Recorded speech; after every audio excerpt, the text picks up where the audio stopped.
Calcium మరియు protein ఎక్కువగా ఉండి, వెయిట్ లాస్ కోసం అలాగే షుగర్ కంట్రోల్ కోసం బెస్ట్ బ్రేక్‌ఫాస్ట్ రెసిపీ రాగి ఇడ్లీ. ముందుగా ఒక బౌల్ తీసుకొని అందులోకి ఒక కప్పు దాకా రాగులు వేసుకోవాలి. వైట్ రైస్‌కి బదులుగా ఒక కప్పు బ్రౌన్ రైస్ వేసుకోవాలి.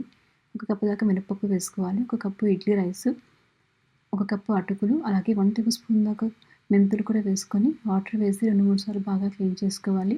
తర్వాత మరికొన్ని వాటర్ వేసి మూత పెట్టేసి కనీసం ఒక 8 అవర్స్ నానబెట్టుకోవాలి. తర్వాత మిక్సీ జార్‌లోకి వేసుకొని 1 టేబుల్ స్పూన్ దాకా సాల్ట్ కూడా వేసుకొని ఇడ్లీ బ్యాటర్‌లాగా గ్రైండ్ చేసుకొని ఒక గిన్నెలోకి ట్రాన్స్‌ఫర్ చేసుకోవాలి. మూత పెట్టేసి నైట్ మొత్తం ఫర్మెంట్ చేసుకోవాలి. ఇలాగ ఫర్మెంట్ చేశాక పిండి అనేది బాగా పొంగుతూ ఇడ్లీ అనేది చాలా సాఫ్ట్‌గా వస్తుంది. తర్వాత బాగా మిక్స్ చేసుకొని పిండిని ఇడ్లీ ప్లేట్‌లోకి వేసుకొని 10-15 నిమిషాల పాటు ఉడికించుకోవాలి.